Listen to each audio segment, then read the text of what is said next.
everybody. So we all know that cars are really expensive right now, but not this car, because this is a sub $2,000 Subaru, and we're starting a new series on TFL Classics where Brendan buys these really cool and really cheap cars, fixes them up, and then sells them potentially to one of you. So in this video, we're gonna show you what under 2K for a Subaru gets you, show you all the problems, show you some of the nastiest interior bits I've ever seen, and then we may take it a little bit of off-roading to see how it does. So everybody knows Brendan from the channel. He is the official TFL used car guru.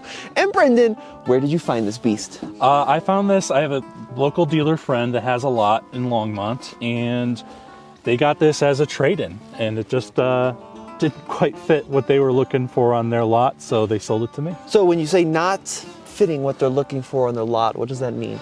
You know, I think they kind of like to go a little more sports car, a little more cool car. Like they got a Hummer H1 there as well, but something this low of a price bracket and this rough doesn't really fit what they're looking for. I don't know what you're talking about. This is a performance machine, people. So what year is this Forester? This is a 2006 Forester. It's not the XT, it's just kind of the base model that you can get, but these are just good, basic off-road machines, I think.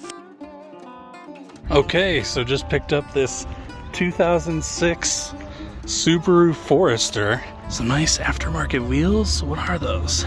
Oh man, is it trashed. Dirty. But look at that, it's got a manual transmission for a Forester. That's pretty nice. We'll get this cleaned up though. Let's see how many miles it's got and how it runs. Well, about 169,000 miles. Does it fire up? Yeah, it runs pretty good. Of course, it's got the check engine light on. Guess we'll get this over to the ranch and see how it runs.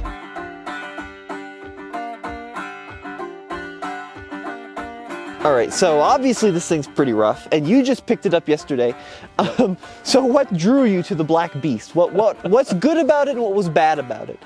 I mean, the good is that it's got these cool looking off-road tires, which, you know, I think gives it a little extra curb appeal, and if somebody wants to go off-roading, makes it a little easier. That is the greatest reason for ever buying a Subaru I've ever heard. It had cool tires on it. 100%. And this one has a manual transmission. Oh. So you can get this Forester all-wheel drive on nice off-road tires with a manual transmission. All right, let's pop the hood. Let's see what's under the hood. So when you buy these vehicles from like your dealer buddies, do you do like thorough inspections? Are you like... No. They're selling them to me at such a low price that it's the don't ask, don't tell price. Well, I mean, what we're looking at here is a flat 4 with a fair amount of corrosion. In the same way that the Titanic has a fair amount of corrosion, but I think it does. I mean, I just drove it up here from the house. It runs pretty darn good. Yeah, it does run pretty good. It's got a check engine light on, which we'll figure out what's going on there. But I drove it all the way from Keensburg out to here, so about a 45-minute drive, and it didn't have any hiccups other than the cruise control not working, but it drove great, didn't overheat on me, got here no problem. This, I think, is like, what, a second gen? Yeah, I think it's technically a second gen, although the second gens aren't super different from the first gen. I think it was mostly cosmetic changes, if I'm not mistaken, from the first gen. So obviously the hood is, well, it's 50 shades of gray, none of which are the right shade of gray. But do you have a guy that can fix this? I do. Yeah, I've got a guy that can, will probably strip most of this paint off, get it down to bare metal, even though it is already in some spots, so it makes it a little easier, right? Is there like a discount for already being at bare metal? Maybe. And then I think this bumper too, you see it's got some paint, oh, there you go, peeling off the front bumper. We'll probably get that resprayed as well. Okay. Now looking above that, one of the most unusual features about this car is there is not a single crack in the windshield. This is the only 2006 Subaru in Colorado that has an intact windshield. I know. It's most vehicles I buy these days have a cracked windshield, so to find one that's in pretty good condition, I would guess it's probably a fairly new windshield, but Yeah, it's pretty nice. I really like this too. It's got these elements underneath the windshield wipers. Yep. Which is a fantastic thing in the winter. That every car needs that. It's a really good idea. Absolutely. All right, now moving along the side, looks pretty clean. It does have like a little bit of rust kind of in the rear fenders here, which kind of is unusual for like a vehicle in Colorado. Do you think this thing came from Colorado? Yeah, the title actually is from Michigan. Oh. So I think that explains why it's a little crusty, little barnacle-y there. little crusty there, but underneath it's surprisingly solid. I mean, Michigan cars, of course, are known for having pretty tough lives. But I just kind of took a little peek underneath there, and for the most part, it's pretty good. You got your integrated roof rack. It's a nice feature. You know, you can put your hemp kale smoothies up there. And then let's kind of open up the, holy heck. Yeah, when people trade in vehicles, they tend not to clean out their stuff. You'd be surprised the things that you can find in trade-in vehicles. What are some of the weirdest things you found in trade-in vehicles? I have found underwear in multiple vehicles. In one, I found a phone. Somebody traded it in and left their phone in there. This one also has the State Farm tracking tool, so State Farm can be tracking us right now. Like a good neighbor. Yeah. Am I right? Now, yeah, this is like, how much do you think, I mean, not to speculate, how much do you think a vehicle like this would go in for trade-in at a typical dealer?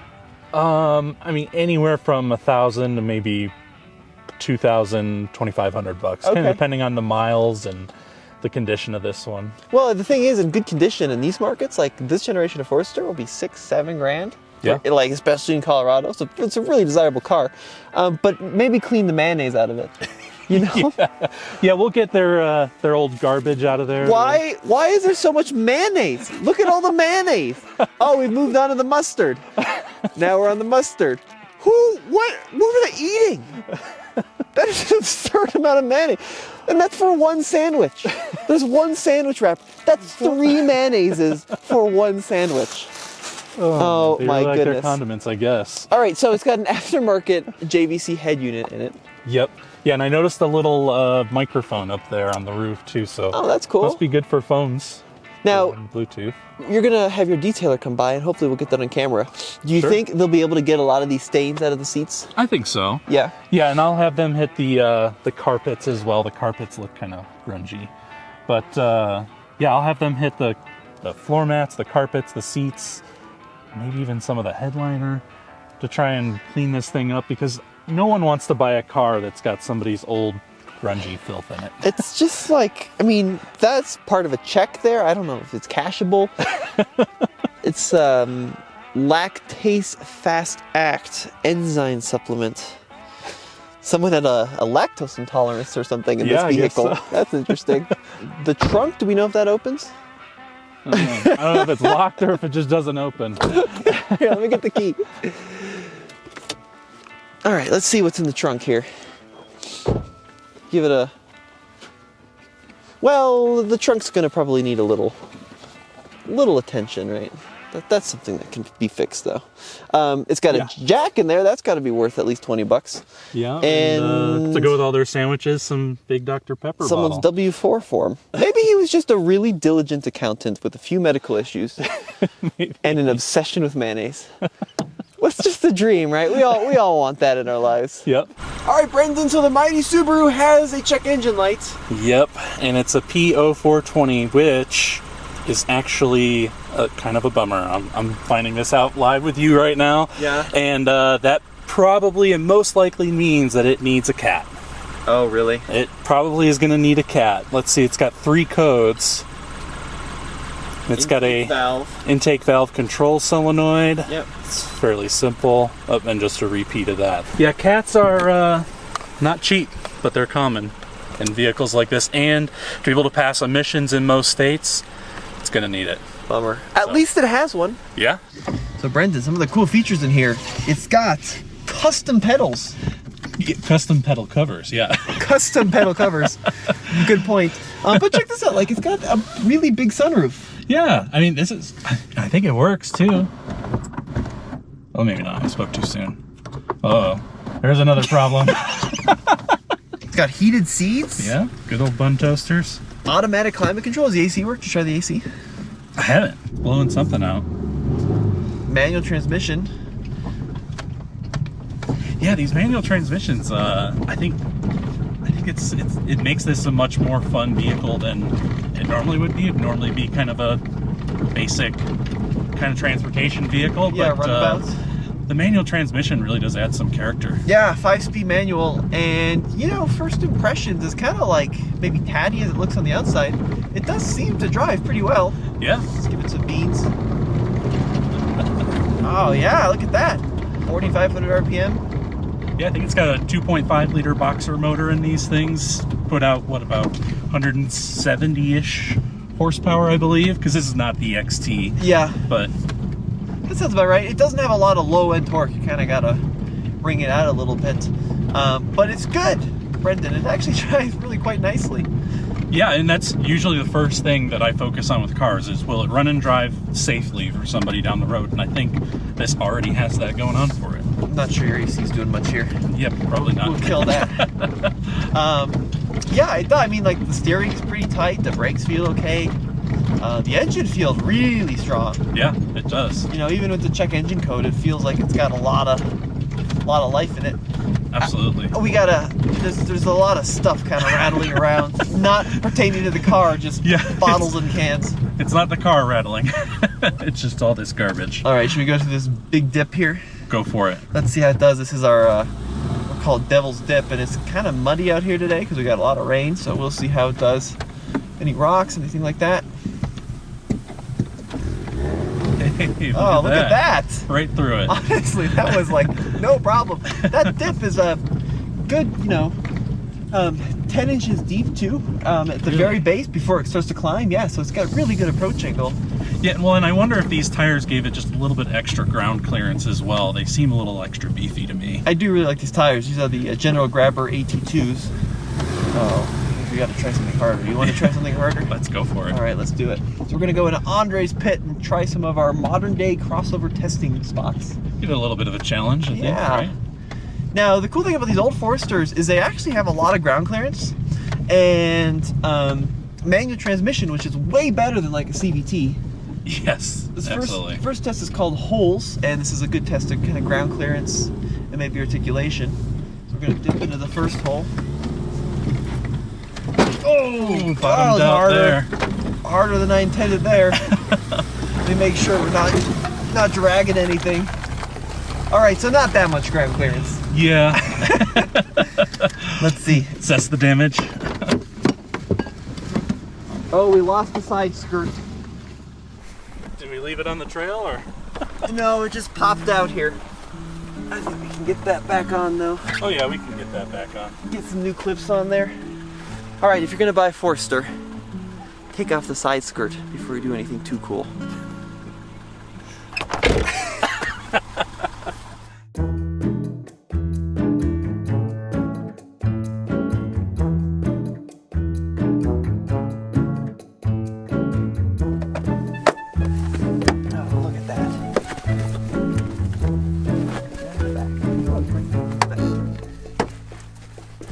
Look at that.